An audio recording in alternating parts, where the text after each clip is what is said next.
Sue Moroney. Thank you, Mr Chair. It's a pleasure to rise and speak in support of Part 2 of the Support for Children in Hardship Bill, and this is the part that amends the Education Act 1989.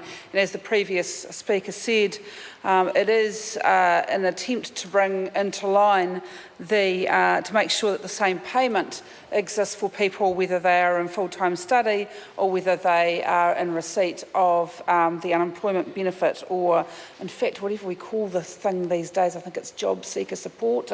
Seems to have a whole range of different titles, but it's what we know of as the support that people get if they have children. In particular with this bill, and they haven't got employment. So it does actually attempt to actually get these two things lined up together so that there is not an incentive for people to give up the future that comes with being in full-time study and go on to another payment instead.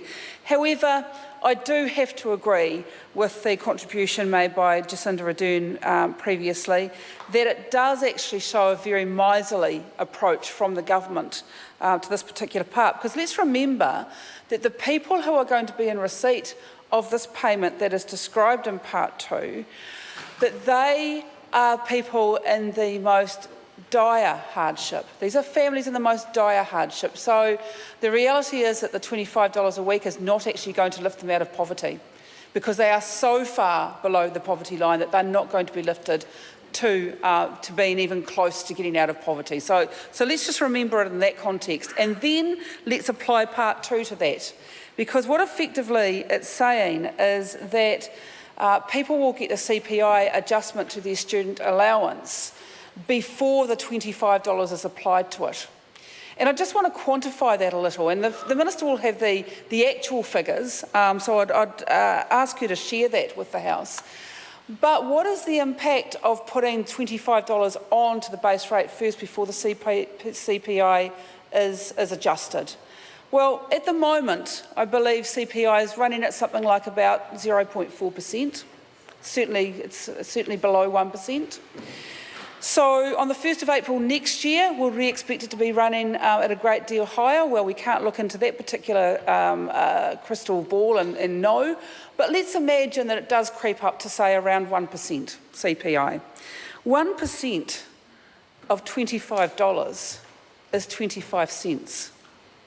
That's effectively what we're quibbling over here in Part 2.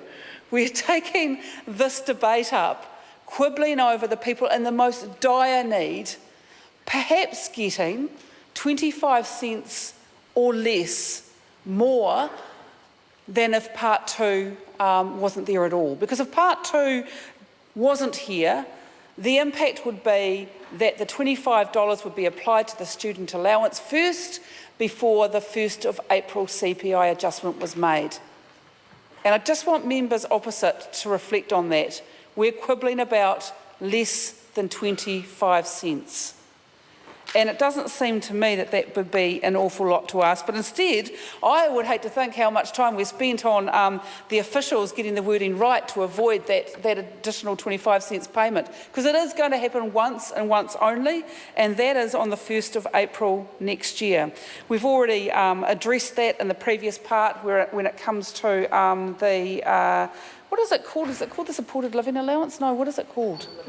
The supported living payment, thank you.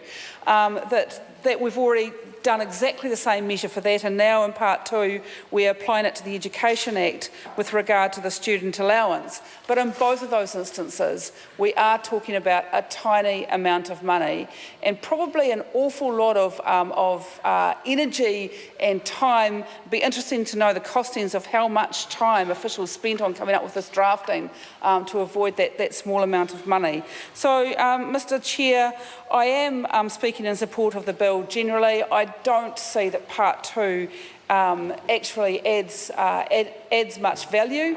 In fact, it takes away a small amount of value, takes an awful lot of words to do that. And it is to ensure that maybe the government thinks that it's somehow double dipping But in fact, the $25 should be applied to the base allowance, and that should have CPI adjusted to it as well.